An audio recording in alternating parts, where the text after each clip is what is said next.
નમસ્કાર વિદ્યાર્થી મિત્રો, સ્વાગત છે તમારું એક નવા વિડીયોમાં. તો આજે આપણે આ વિડીયોની અંદર ઇંગ્લિશ ગ્રામરનો ટોપિક છે પાસ્ટ પરફેક્ટ ટેન્સ. આપણે ટેન્સની જે સિરીઝ ચાલે છે એની અંદર છે પાસ્ટ પરફેક્ટ ટેન્સ એટલે કે પૂર્ણ ભૂતકાળ. એના વિશે આજે આપણે શીખીશું.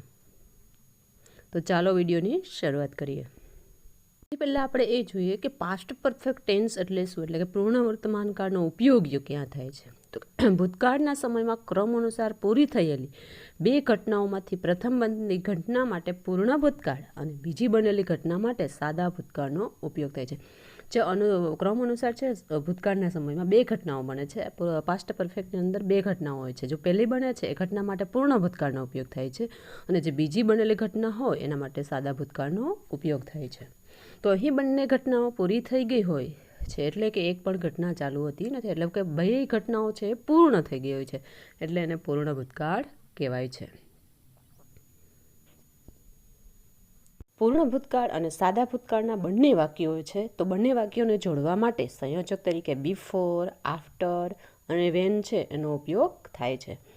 તો બિફોર, આફ્ટર, વેન આવે શરૂઆતમાં, ક્યારેક વચ્ચે પણ આવે છે વાક્યની. તો એના પછીની છે એ સાદો ભૂતકાળ. જો પેલી બીજી ઘટના છે એ સાદા ભૂતકાળની હોય છે અને પહેલી બનતી ઘટના હોય છે પૂર્ણ ભૂતકાળની હોય છે. ક્યારેક પહેલી ઘટના પહેલાં પણ આવે છે અને બીજી ઘટના પછી આવે છે, અથવા ક્યારેક છે બીજી ઘટના પહેલાં હોય અને પછી પ્રથમ ઘટના હોય છે.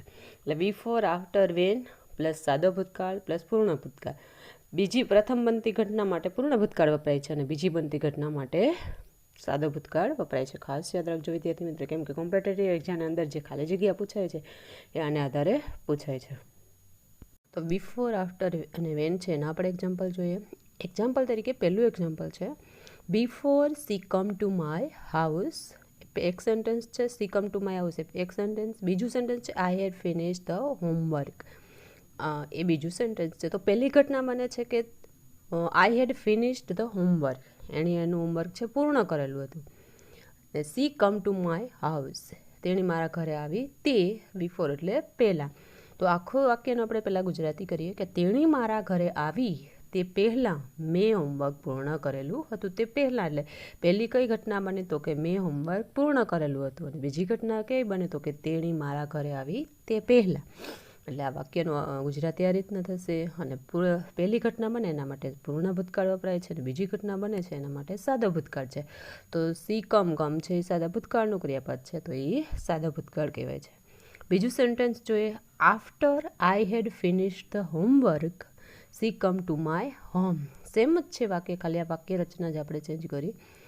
After I had finish the homework એ એક વાક્ય છે અને we come to my home એ બીજું વાક્ય છે.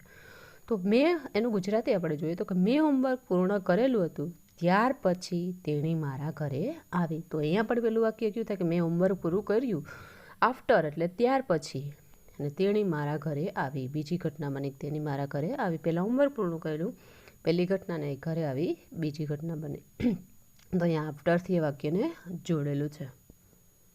ત્રીજું સેન્ટેન્સ છે when she come to my home I had finish the homework. આમાં પણ વેનથી વાક્ય જોડેલું છે ને she come to my home અને I had finish the homework. તે મારા ઘરે આવી ત્યારે મેં હોમવર્ક પૂર્ણ કરેલું હતું. તો પેલું ઘટના બને કે મેં હોમવર્ક પૂર્ણ કરેલું હતું ને આમાં પણ એમ જ છે કે તે મારા ઘરે આવી ત્યારે, વેન એટલે કે ત્યારે, જ્યારે ત્યારે. તે મારા ઘરે આવી ત્યારે મેં હોમવર્ક પૂર્ણ કરેલું હતું. તો આમાં પણ પહેલી ઘટના બને તો સાદો પૂર્ણ ભૂતકાળ વપરાય છે, બીજી ઘટના માટે સાદો ભૂતકાળ વપરાય છે. કીવર્ડ છે તો કે બિફોર, આફ્ટર, વેન અને એ સિવાયને પણ ઘણા બધા કીવર્ડ છે. મેં 3 છે આજે સંયોજકો એ જ અહીંયાનો સમાવેશ કર્યો છે. હવે એના પછી આપણે એને વાક્ય રચના જોઈએ. એમાં 3 પ્રકારના વાક્ય છે. દરેક ટેન્સની અંદર છે એવા પ્રકારના વાક્ય હોય છે. અકાર વાક્ય હોય છે. તો પહેલાં આપણે અકાર વાક્યની વાક્ય રચના જોઈએ. તો પહેલાં કર્તાથી જ શરૂ થાય વાક્યની રચનાની શરૂઆત. પ્લસ અહીંયા પૂર્ણ ભૂતકાળ છે એટલે હેડ આવશે. એના પછી પ્લસ છે V3 એટલે ભૂતકૃદંતનું રૂપ પ્લસ કર્મ અને પ્લસ અન્ય શબ્દ. આ છે અકાર વાક્યની વાક્ય રચના છે.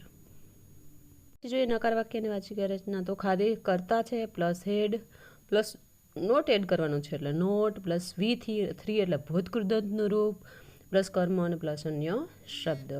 એના પછીની છે પ્રશ્નાર્થ વાક્ય છે એની વાક્ય રચના જોઈએ. તો પહેલાં છે એ આવશે હેડ, કેમ કે ક્રિયા સહાયકારક ક્રિયાપદથી પ્રશ્નાર્થ વાક્યની શરૂઆત થાય છે, એટલે હેડ આવશે પ્લસ કર્તા પ્લસ V3 પ્લસ કર્મ અને પ્લસ અન્ય શબ્દ, અને પ્રશ્નાર્થ વાક્ય છે એટલે અંતે આવશે ક્વેશ્ચન માર્ક્સ. તો આ હકાર નકાર અને પ્રશ્નાર્થ ત્રણની વાક્ય રચના જોઈ. એના પછી જોઈએ આપણે એક્ઝામ્પલ જોઈએ તો કે we had visit the zoo in the Junagadh. We had પૂર્ણ ભૂતકાળ હોવાથી સહાયકારક ક્રિયાપદ હેડ આવશે, અને વિઝિટ છે તો એનું ભૂતકૃતનું રૂપ વિઝિટેડ થાય.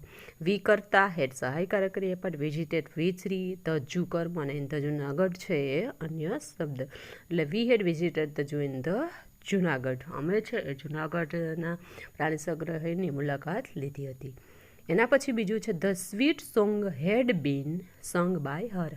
આ વાક્ય છે એ બાય દ્વારા આપણે ખબર પડી જાય છે કે આ વાક્ય છે પેસિવ વોઇસનું છે, પૂર્ણ ભૂતકાળનું. તો the sweet song had been sung by હર, તેણીના દ્વારા આ સ્વીટ સોંગ છે એ ગાવામાં આવ્યું હતું. ધ સ્વીટ સોંગ છે એ કર્મ બને, કેમ કે કર્મનું સ્થાન કર્તા લે છે અને કર્તાનું સ્થાન કર્મ લે છે. હેડ બીન પૂર્ણ ભૂતકાળની અંદર હેડ પછી બીન છે એ મૂકવામાં આવે છે પેસિવ વોઇસના વાક્યની અંદર. એના પછી ભૂતકૃતનું રૂપ સંગ અને બાય હર સી છે, હોય તો અર્થ એનું કર્મ વિભક્તિ મૂકીને અર્થ હોય તો સી મુકાય છે.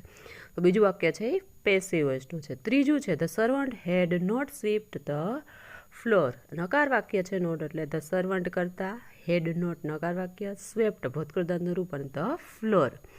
એના પછીનું ચોથું વાક્ય છે હેડ સી ફિનિશ્ડ હર હોમવર્ક. શું તેણીએ એનું હોમવર્ક છે ફિનિશ કરી લીધું હતું, સોરી, કેમ કે પૂર્ણ ભૂતકાળ છે એટલે ક્રિયા પૂર્ણ બતાવે છે. અને ક્વેશ્ચન માર્ક છે તો આ છે પ્રશ્નાર્થ વાક્ય છે.